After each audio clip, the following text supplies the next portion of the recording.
Yeah. Awesome. Well, welcome you guys. This is session 7 of our Shift Book Club. And we're going to be covering 2 things today. The first thing we're going to be talking about is we're going to be talking about creative financing.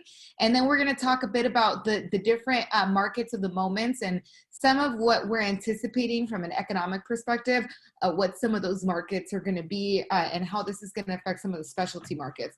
So it's going to be essentially what we're primarily going to be covering today. And I wanted to know if you are keeping up with us in the book, we're starting on page 187. This is shift tactic number 10, which is expanding the options on creative financing.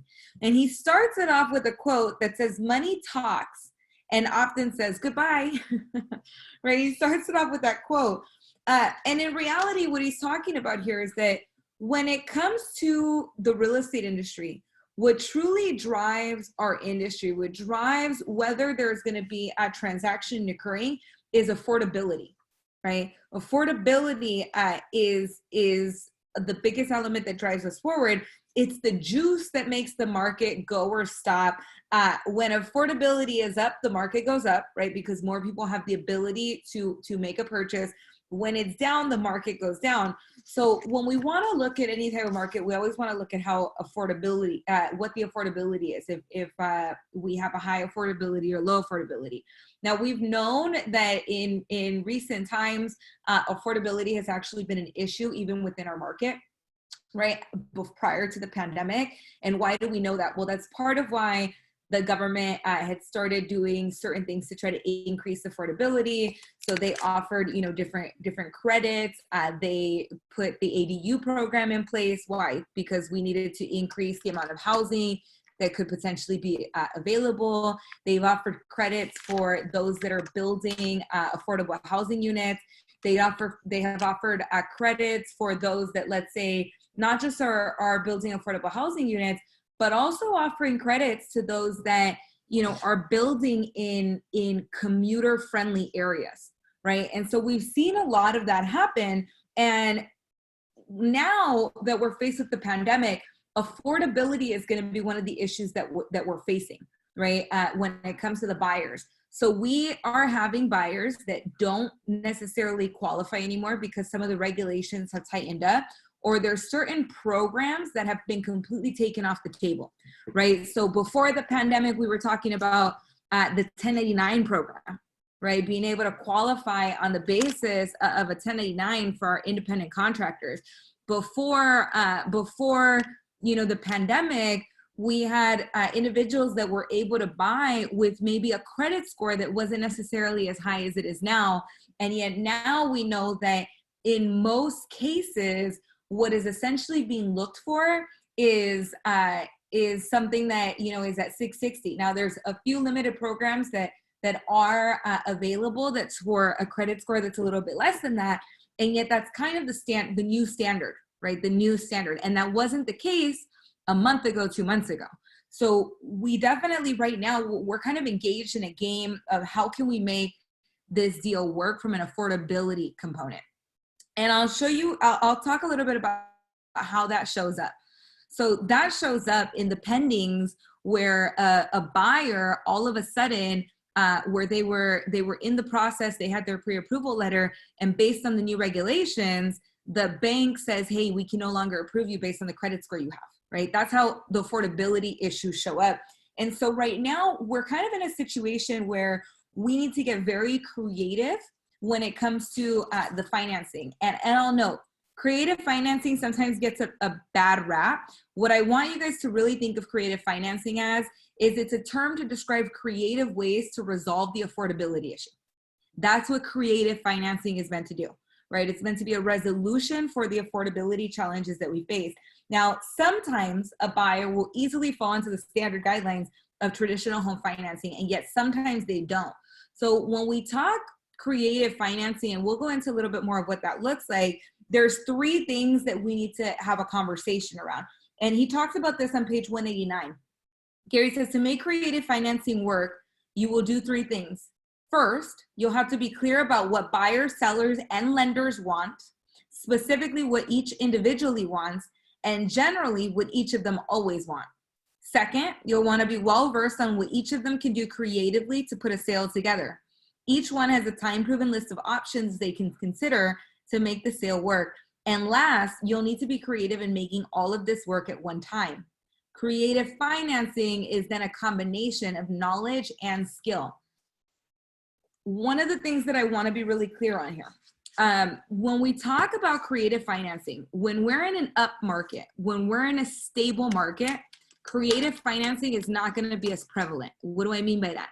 When we're in any type of up market, generally what is provided by our lenders are usually the programs that we work with, right? And those are going to be traditional forms of financing. Those are fairly standard. Creative financing is going to be everything else. And so there's going to be things that a seller can do. There's going to be certain things that buyers are able to do when it comes to creative financing. And then there's going to be certain things that lenders may be able to do to create opportunities for creative financing. And we're going to go through that on actually at this, because this is a lot of information. I actually want to share with you guys the chart. If you're following along in the book, it's going to be page 200, right? It's going to be page 200, and I'm actually going to zoom into it. I'm going to share my screen for a second with you guys. Give me one, so that you guys are able to see what this looks like. There we go. Okay, so are you guys able to see this here? It says the 3 areas of creative financing. If I get a thumbs up. Awesome. Okay, perfect. So this is really some of the areas that we're going to focus on and talk about what this looks like. Now, I'm going to note the first time that I really had an understanding of creative financing was during the last shift, right? During the last shift. In the last shift in 2008, 2009, my dad was in the real estate industry. And so by subset of that, I got an opportunity to really get into the industry and start seeing as some of what was going on. During that time, there was a lot of front of lawn home auctions that were going on. And you would essentially go, you'd bid on a property out front, and you'd have to buy, quote unquote, you'd be buying cash, right? So it wasn't financed, it was buying cash. And so I remember my dad calling his lender, right? Calling his lender and talking to him about what, the properties that we were going to purchase and some of the offers that we were going to make. And my question at the time, right, I was still pretty new and green in the industry, is I was like, hey, I thought we were buying cash. And that's when we started talking about private money loans, right? We were doing some private money loans. So essentially we were able to buy cash, and yet the creative, where we got a little bit creative, was the type of loan that we were taking out was something that was a little bit more variable, was a little bit different, right? And so I had the opportunity to learn about private money and some of the opportunities that opens up for a buyer in a shifted market, right? And then years later, as we continued, the market was kind of on that upscale, and yet there was still properties that were available. And so again, I had the opportunity to learn a little bit more about creative financing. And I started, I think my favorite thing is this, right? When we talk about what are some of the opportunities for leverage, one of the biggest opportunities for leverage that we use in our everyday lives is what I call OPM, right? It's other people's money. And so when we go to a bank, we're using OPM. We're just using the financial institution's money, right, to make a purchase, and we're paying that back. And so my favorite, and this is not in every case, right, but a great opportunity of OPM in a market like this, and we'll talk about this as we go through some of these different options, was I never realized until I learned through plenty of the offers that we were putting in, that sometimes instead of using a bank, you can use the seller's own equity, right, in terms of seller financing, and allow a seller to essentially finance a loan. And so those are some of the things that, are able to help us as we go through this process of purchasing a home. So I want to go through these. So this chart, if you're following along on the page, or you can see it in front of you, the first area that we want to look at is creative things that sellers can do to sell their home, right? Creative things that sellers can do to sell their home. And this may be things that come up while we're in pending transactions in order to bulletproof the transaction, right? These may be things that come up when it comes to, you know, negotiating when we're putting in an offer and it's not a competitive property. So seller contributions is going to be one part of that. The goal here when it comes to the creative things that the sellers do is that we need to remember that sellers, they have to be put into the mindset that the buyers are overcoming 3 different barriers to buy a home. The buyer has to have the income, the assets, and the credit to qualify. Now, sometimes a buyer has, you know, the income, or maybe the buyer has the assets, but they don't have the credit, and so they're not able to get a loan, right? And they need additional help on that.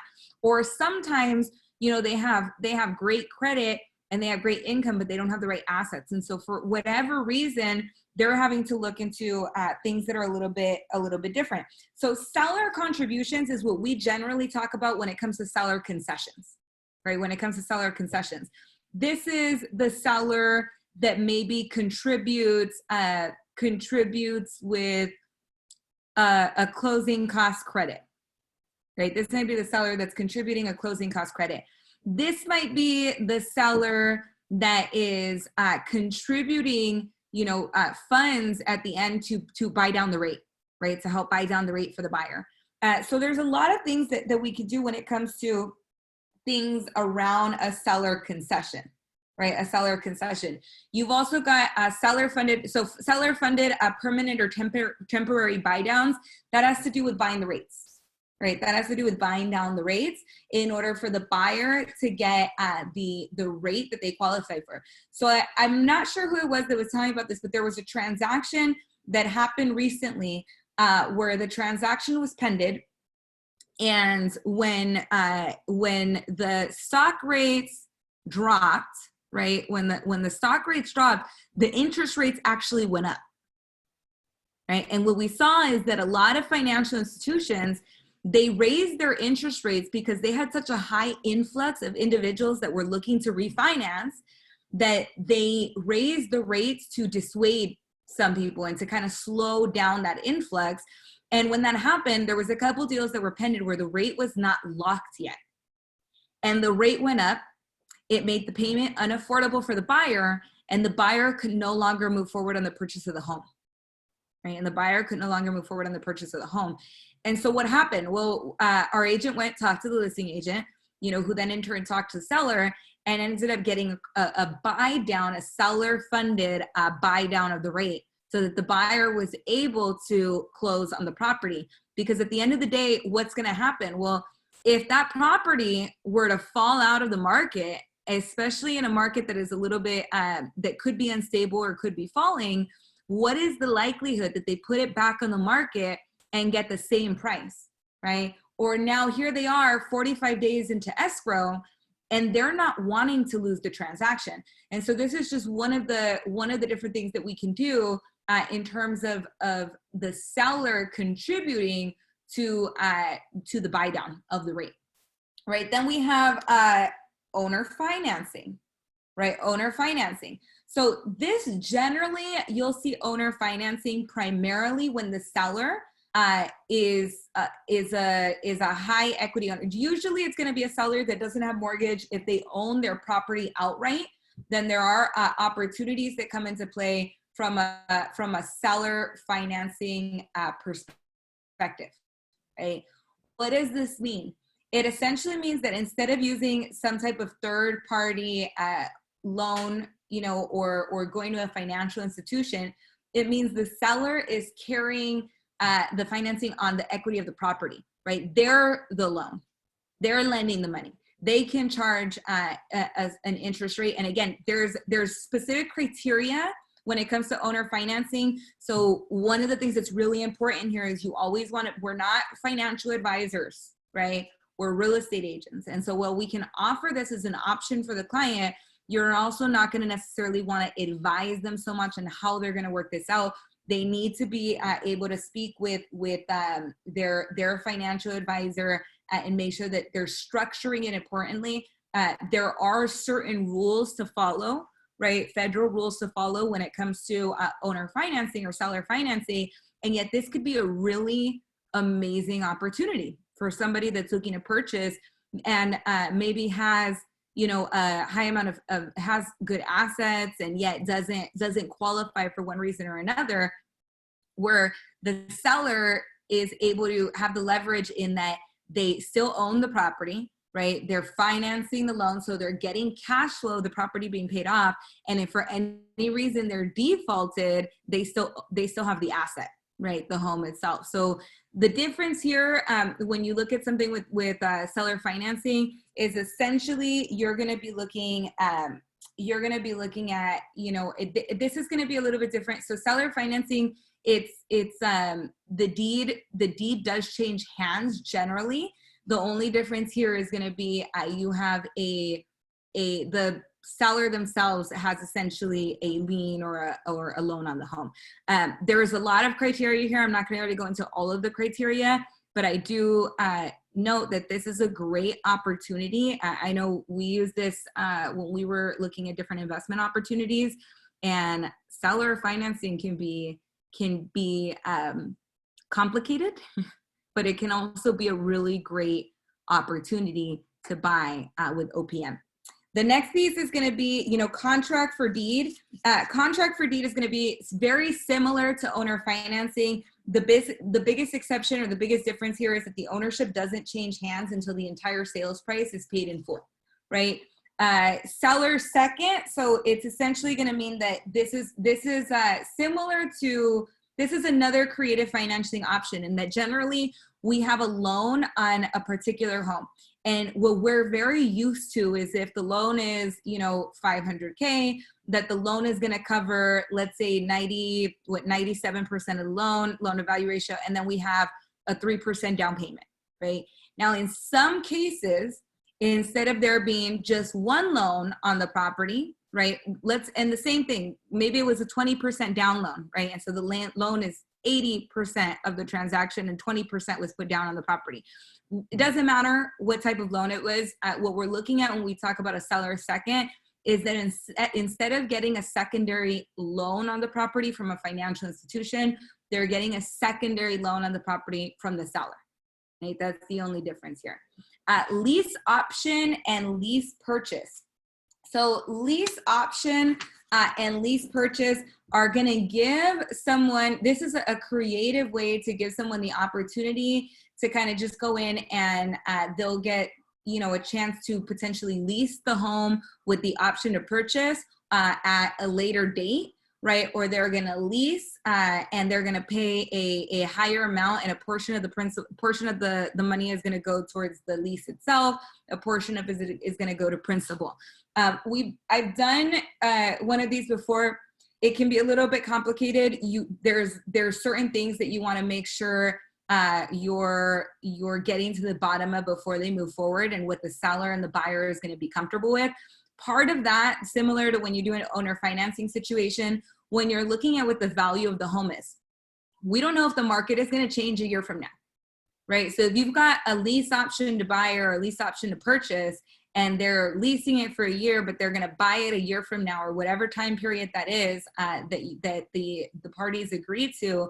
The one thing that I'd say to note here is we've got a price point that is fair market value right now, and that price, that fair market value, may change a year from now. So there has to be just some guidelines set for whether they're going to figure out what that appraised value is now, or they're going to do it at a later date, right? Because you want to make sure you kind of think through all those options. And I'll note, there are contracts available in CAR forms for some of these things.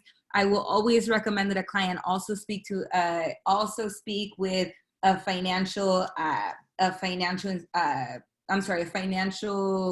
consultant or someone, or their accountant, or whoever it is that they work with, to get that advice from a finance perspective. And then there's a lot of other rules and regulations that come into this, but this is going to be really important. Seller assisted down payment. So this is where the seller can actually come in and assist with the down payment amount. And then a wraparound assumable mortgage. Essentially what we're looking at here is that a wraparound mortgage, they sit at the bottom of the list. These are not going to be something that you use very often. These are very, very, very rare, right? This is going to be a situation where the owner may offer a new loan while they're still paying on and keeping their original loan. So the new loan kind of wraps around that. An assumed mortgage is going to be where the buyer is taking responsibility for the seller's mortgage. Very, very rare. You probably won't see these. And I would say, you know, in reality, what we're probably going to see more of seller contributions, you know, rate buy downs, owner financing, maybe, you know, some lease to options, lease purchases. Those are probably going to be your most relevant, right? The most relevant that are coming up. The second piece here is we look at what are the creative things that buyers can do, that the buyers are going to do to purchase a home, because it's very hard to be a buyer that's unable to purchase in a buyer's market when homeownership finally looks like an option. And so when we look at this, we know, right, again, it's the credit, income, and assets that determine whether the buyer is going to be able to move forward. And so when we start looking at, you know, what are the options, the creative things that a buyer can do to purchase a home, there's generally two things that they're looking for. The most common obstacles that they face is coming up with the down payment and coming up with the closing costs, right? Coming up with the down payment and coming up with the closing costs. So these are just some of the different ways that they might be able to solve that particular problem. One is going to be gift funding, right? So there are certain approved sources for financial gifts in order to purchase real estate. You need to talk to your lender on this. There is a list in the book that's going to be on page 212. And yet you definitely need to be able to talk to a mortgage professional on this, as this book was written in 2009, right? So we always want to make sure that we're as up to date as possible. But some of that and some of the ones that are noted here are going to be things like, you know, if there's government grants that are available, sometimes family members are able to contribute. Non-occupant co-buyers, which is actually number 3 on here, are going to be available there. There's a bunch of different things where they can potentially get gift funds, and yet this needs to be something that you talk about with your mortgage professional. There are certain ways that this needs to be done. Selling and refinancing existing assets, right? Selling and refinancing existing assets. So if they have certain things right now, they're looking for quick cash flow, then they may liquidate some of the things that they have. This may be, you know, it could be a number of things, but this is how they're looking for that cash to be able to make the payment in terms of their down payment and their closing costs. We talked a little bit about non-occupant co-borrowers. That's pretty self-explanatory. Using a 401k or a temporary IRA transfer, those again are going to be pretty self-explanatory as well. Again, each of these items are going to be things that you definitely want to make sure you're consulting the mortgage professional that they're using before they do any of this. So they are options that can be brought to the table.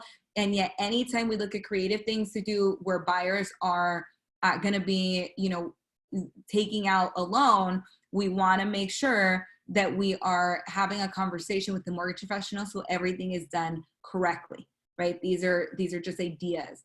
And then we have, you know, a couple things. Here's the thing as well. A lot of the things that a buyer may do during this time, whether it's a temporary IRA transfer, whether they're doing some type of equity transfer. The other factor here, and this is one of the reasons it's not only important for them to talk to their mortgage professional, it's going to be important for them to talk to their financial advisor, because some of these things may have heavy tax ramifications, right? There are sometimes tax ramifications that come through when we access a 401k, right? Prior to the time frame we're supposed to do so. So we need to make sure that if you're talking to the client about some of the opportunities that they have available to them, that you're also advising them to seek the appropriate counsel on those things because of the ramifications that exist. Now, we also know that there's been certain things that the government has done right now to give people, you know, access to some of their different some of the different financial assets that they may have. And so that's where you want to get, you know, just get some more information about some of these things. There's also going to be things around here is things like employer assisted mortgages. I'll note that's probably not going to be as prevalent right now, right? A couple of these are just not going to be prevalent right now because of the market that we're in and because of everything that's going on. So my guess is that in a lot of cases where those programs may have been existent with certain employers, due to a lot of companies being essentially shut down right now, more than likely they put a freeze on any employee assisted mortgages. Now that may or may not be the case. So I would still propose to ask a little bit about that. Right. And then the third one is going to be our creative things that lenders can do to finance a transaction. Right? What are some of the creative things that our lenders are able to do to finance a transaction? And so these lender funded buy down, so similar to seller funded buy down, this is essentially, the lender doing a little bit more of that buy down. We may be looking at some of the government programs. So Fannie Mae's My Community Mortgage, that was definitely very prevalent it was a lesser known program that was to help buyers that was existent during the last shift. I would look to see what options are available that have been updated on Fannie Mae and any of the government sites to see what options are out there right now, right, for the clients. Running scenarios with automated underwriting systems. So this is a little bit more complex. What I would really look at is talking to a mortgage professional to run a couple different scenarios on here. Unless you have access to your own automated underwriting system, I'd say this is going to be a little bit more rare. Adjusting amortization period to lower the payment. So again, these are going to be questions to talk about with the mortgage professional, right? And those mortgage professionals that were in business during the last shift, they're going to know about some of these things, right? They're going to know about that if there's availability to adjust the amortization period. They're going to know if you could essentially adjust the interest rates to cover closing costs. So essentially what that looks like, it's almost like you get a seller credit and that credit is baked into the loan through the interest rates, right? Which we've seen happen. And so you really need to have that discussion with the mortgage professional. If there's somebody that you're using regularly, right now would be the time to talk to them and say, hey, I really, I wanted to discuss some of these options with you so I can see what is available for my buyers as they move forward, right? What is available? Are these things that you're considering doing right now? What are some of the programs that are available? Is there the ability to buy down the rate? What does that look like, right? Is there still the ability to get closing cost credits if the interest rates, if we play with the interest rate a little bit? What does that look like? So you're going to want to make sure that you're asking them about that, right? That you're asking them about that. And then, state, province, local grant or bond programs, we'll see how those are functioning right now with everything that's going on from a government perspective. Private money lending as well is going to be, another avenue of options. So again, this is going to be generally private money and hard money loans, things like that. They're an option, and I would definitely, make sure that your client is doing their research should they choose to utilize an option like that, right? If they're using an option like that.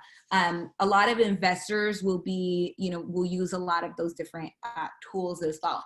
Again, one of the things that's really important, in fact, he's got a whole paragraph on it on page 220, right, is that you need to disclose and disclaim, right? So just the way that I kind of went through these and said, hey, look, you need to make sure that your client is getting the appropriate financial, advice, that they're talking with their regular advisor, that they're looking at what the tax consequences of these things might be, is you need to disclose. Again, we are real estate agents. We are not their financial advisor, right? So we are not their accountant. We're not their CPA. So we want to make sure that they are having those conversations and they understand the impact that any of these options may have for them, right? And sometimes it'll be a positive impact and sometimes it might not be. So let me actually stop the screen share really quick so I can jump into the next section. And I see some, I'm sorry, I couldn't see my chat box when I was had the screen shared. I see Jennifer sharing this. That happened to a buyer that Shelly, and you asked the seller for $2K to help buy down the rate, and the seller agreed. Awesome. I love that. Thank you so much for sharing that. That's really important, right? You guys, is being able to get a buy down on the rate. That's a seller contribution. A seller buying down the rate. And we need to be really skilled, right? Because it has to do with the knowledge of what the options are, and then the skill set in order to be able to communicate that to the clients, and to communicate that to the other agent as well, right? That's going to be really important. I see the thumbs up on there. Awesome. So if there's any questions, feel free to throw them in the chat box as well. And we're actually going to move on to tactic number 11, which is mastering the market of the moment, right? And I want to know one of the things that's really interesting on this. So during the last market, we saw a big increase in short sales, foreclosures, and REOs, right? Our real estate owned property. And part of that, and we see this during every shift. So don't get me wrong. This is something that, it generally does increase a bit. And the last shift we saw it, it was exponentially more impactful because of the limited regulations around lending that happened during that time frame. If you haven't seen the movie yet, I'm gonna highly recommend that the number one movie that everyone should watch, if you haven't watched it yet, and I think most realtors have, is gonna be The Big Short, right? The Big Short gives a really entertaining and yet concise analysis of what it was that happened during the last economic shift in the market. Great movie, and it's a great way to just kind of understand it on just a regular level. And yet now that we're looking at, the market that we're going into, one of the things that there's no way for us to predict exactly what's going to happen. And yet we can kind of look at some of the indicators, right? What are some of the indicators that are in place right now that are showing us what may be coming in this next market? The biggest one that we're looking at right now is that if we look at this from an economic perspective, right? If we look at this from the economic impact that this pandemic has had, unemployment, there are about, the amount of people that are in unemployment right now is higher than it has ever been, right? And that's sustained unemployment for this short period of time. And so we're not necessarily seeing what is the impact that's going to have immediately following the safer at home order being lifted and everyone being able to go back to work, right?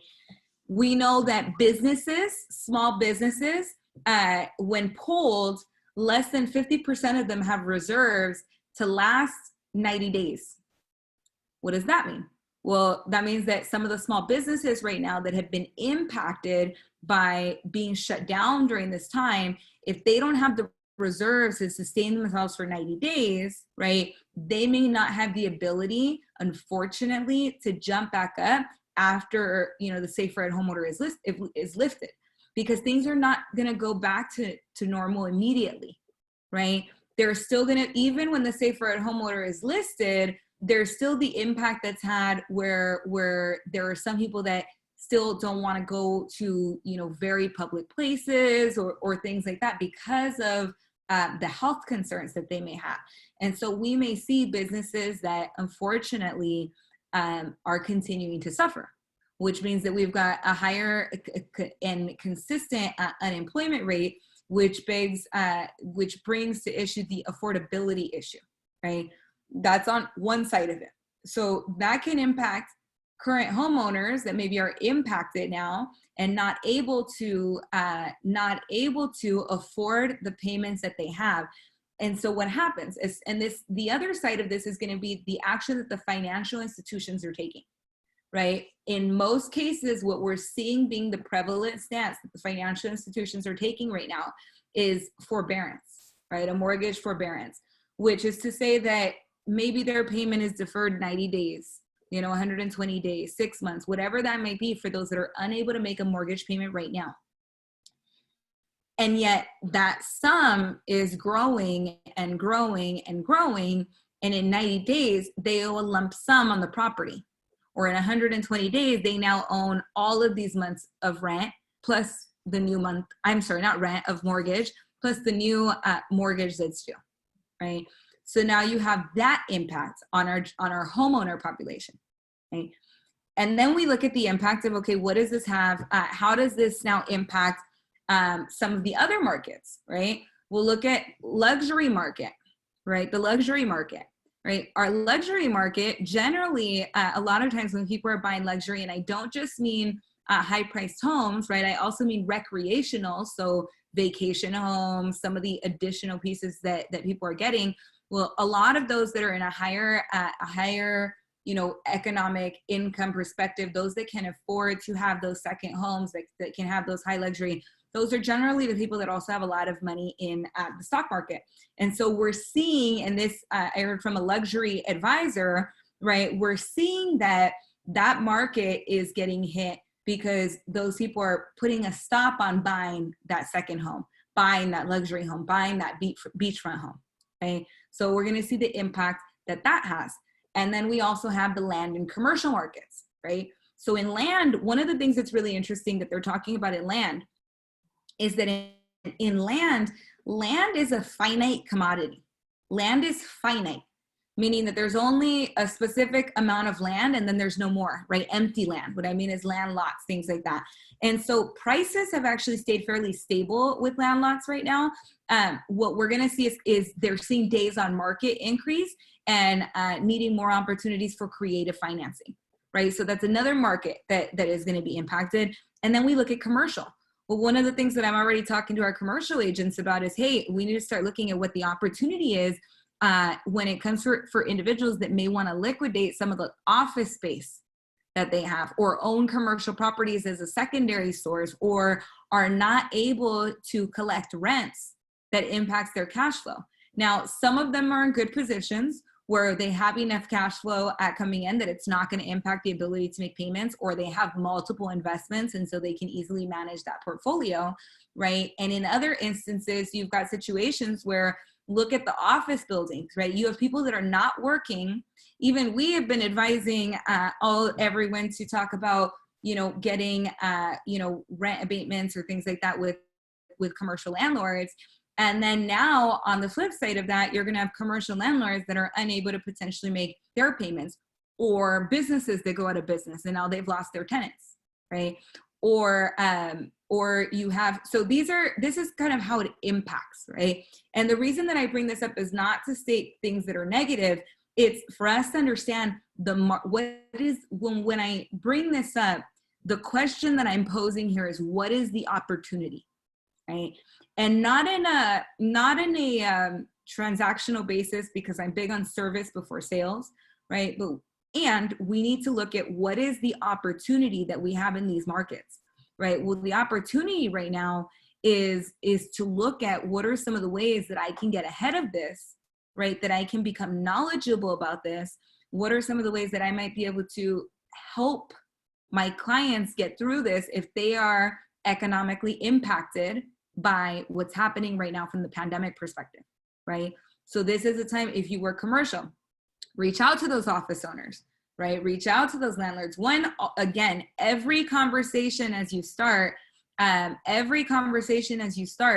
going to be really important that we're coming from service first, right?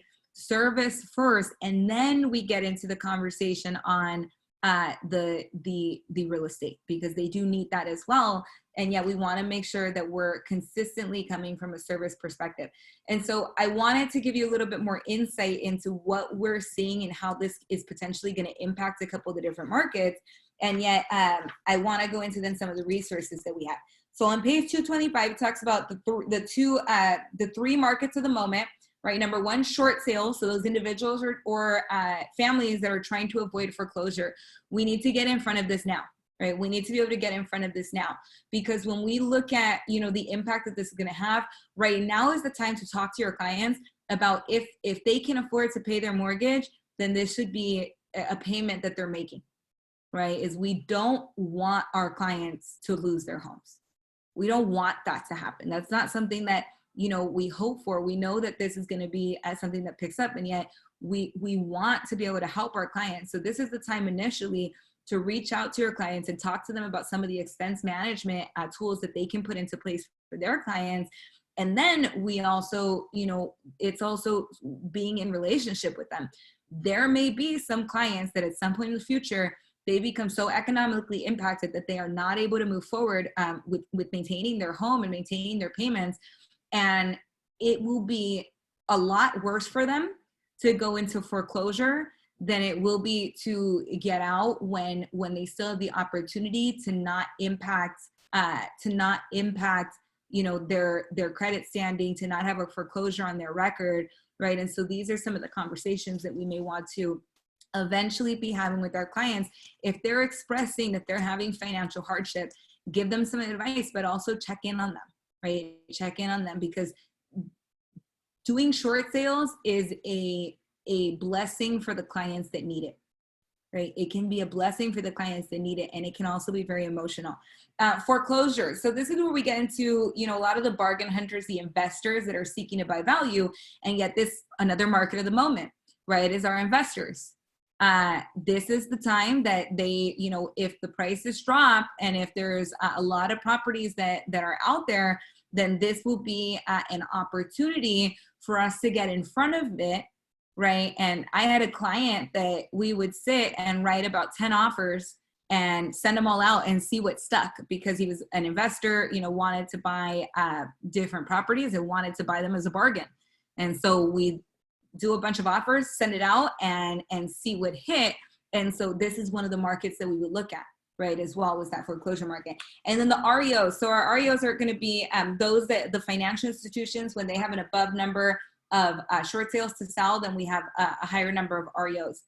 Now, the way the market shifts, so if you look at page 226, let me actually show you guys that page as well, because I like this.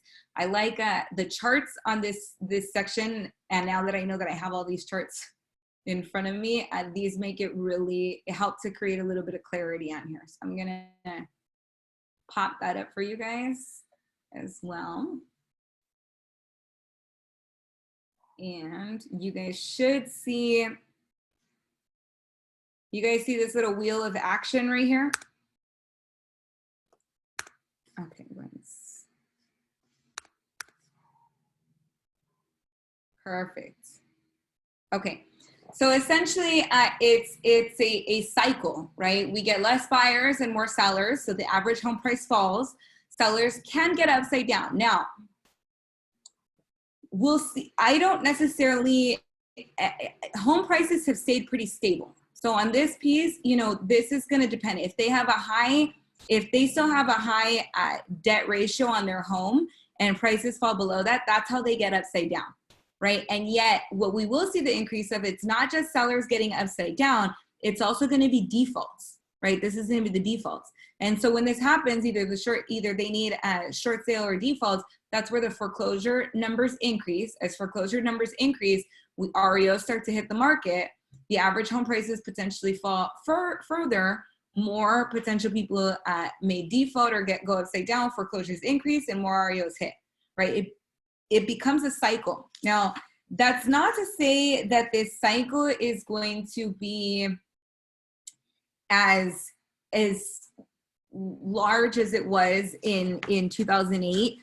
We don't know that. There's no way to really predict that.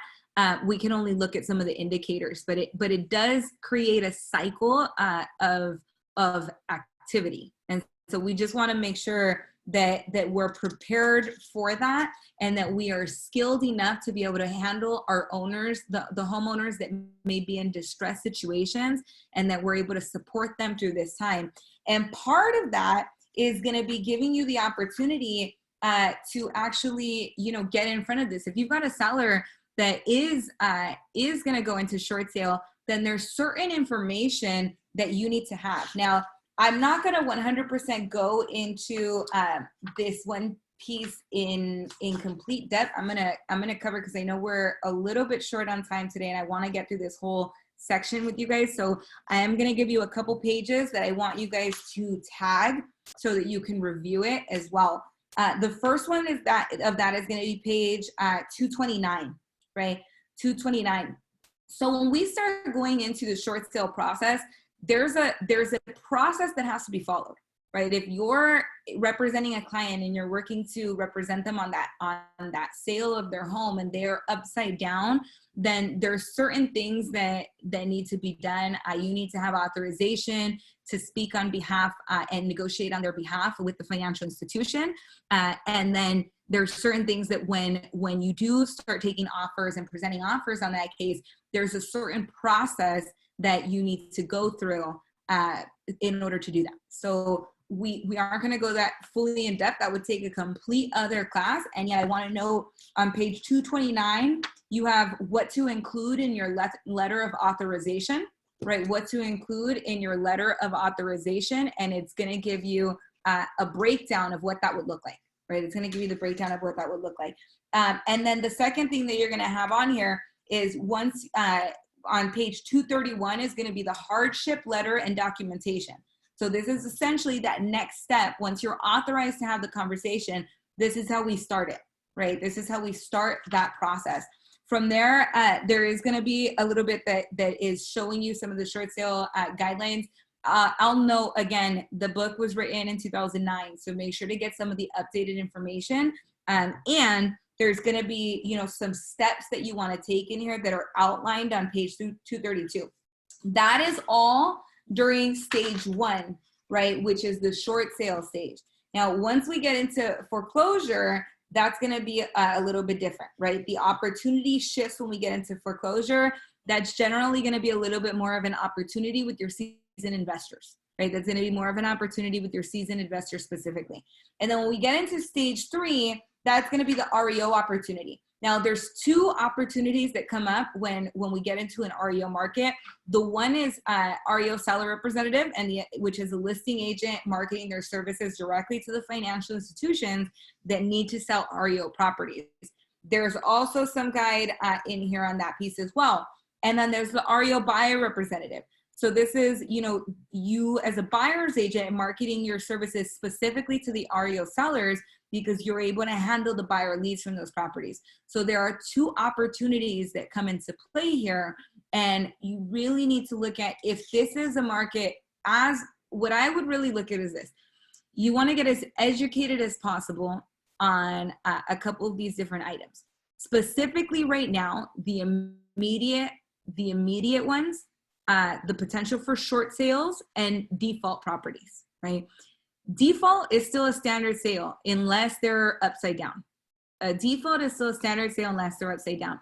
That is going to be the first uptick that we see, right? Is the people that unfortunately go into default. And so if you can be that solution and still help them through a standard sale, right? You're capturing, you're capturing inventory, you're capturing listings, right? That are going to provide leverage to help you get additional deals. And it's a standard sale, so there's not as much additional pieces of knowledge that you need to gain. You should have an understanding of this, and yet it's not going to be as complicated as let's say moving on to the next piece, right? Which is going to be the short sale opportunity.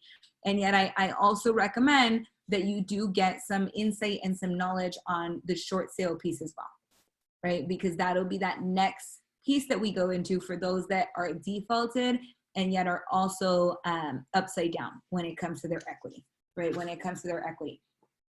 These are the 3 that are generally talked about in the shift book when it comes to the market at the moment. And a couple more that I just want to identify. You're gonna have clients that decide that they wanna relocate, right? That they wanna relocate. They may want to upsize right now. Right now that they've been kind of in their home, and this is some of the things that people are anticipating right now is you may have people that decide, you know what, I want a bigger home. We're seeing, I was on a call this morning where we were talking about, what they're looking at from an international level, and where we may see that, there's going to be a lot of people that start buying. One of the places where there's been an uptick of phone calls is actually Hawaii, which is really interesting. A lot of international buyers and those within the US are actually calling to find out about Hawaii real estate right now. Why? Because they're stuck at home, right? They're stuck at home in maybe their cramped space, and now they're dreaming of life is too short and I want to be on the beach, right? Life is too short and I want to move in an island. it's a very emotional reason to potentially make a purchase. And yet that's part of it, right? Is what is that market of the moment? What is that opportunity? We're in California.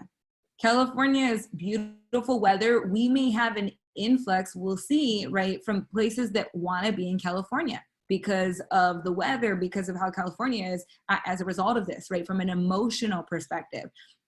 There may be people that decide, you know, while from an economic impact perspective, there may be some that say, hey, I want to sell my additional assets, right? Your investors that have portfolios may want to decrease the size of their portfolio, right? They may want to decrease the size of the portfolio. And so all of these different pieces are things that, you know, are going to be markets of the moment. I hate to say it, but divorce, right, is going to be, you know, might be that's a niche market, right? But that is always going to be impacted, right? You're going to have relocation. If people start looking at what are the new job opportunities, if now they're looking for a new job, what is that going to look like, right? Are they going to need to relocate on the basis of what's going on right now, right? They may, if they are out of a job now, or if they're in any type of transition. So all of those pieces are going to be factors that, you know, open up the market to us. So the question that I really want to leave you with, because I think this is the most important thing, this section is one of the two tactics that are extremely relevant when we start looking at a shifting market, because these are the areas that we start seeing almost immediately, right? Creative financing, from a bulletproofing the transaction perspective, we see immediately, right? We'll see that continue to grow as we are opening and closing more deals, because there needs to be the creativity on how to finance that. There needs to be a creativity on getting the deal closed. So we'll see creative financing rise, right? We're going to see that rise. And then the secondary part is the different markets of the moment. Is starting to look at what are the markets that are available to me right now. And so the two questions that we have to ask ourselves is, one, what are the creative financing solutions that I need to know and that I can utilize for my clients right now? And number two, what are the markets that are going to be growing right now that I want to be extremely well versed in? What are the markets of the moment that are coming right now that I want to make sure that I get that education on? What are the markets of the moment right now where I have the most opportunity? And if part of that market of the moment is going to be, you know, our notice of defaults and more of this economic impact market, which is going to be a really big one, then the third, and this bonus question is, but a third question that I want you to ask yourself is, are you in a deep enough relationship with your clients that you would be the person they call? Right? Are you in a deep enough relationship with your clients that if they were having a difficult time, if something happened, are you going to be the person that they call? And if you're not, what action are you going to take to make sure that you are deep enough in relationship with them right now? Right? What action are you going to take right now?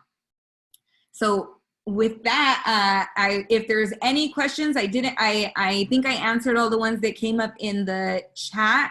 I see, what do you think on job relocation markers? Do you foresee other state migration for jobs and housing? We'll see. I think I haven't necessarily looked too much into the job relocation markers there.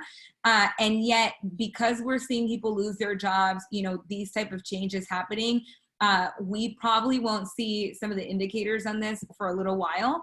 One area that you can look if you are with KW is check the referral network, right? If you go into the referral network and you pick a state, you can actually see the referral patterns there. So if you're looking at, you know, who's moving in or who's moving out of California, where are they going to, you can drill down on the referral network, right, in the map area.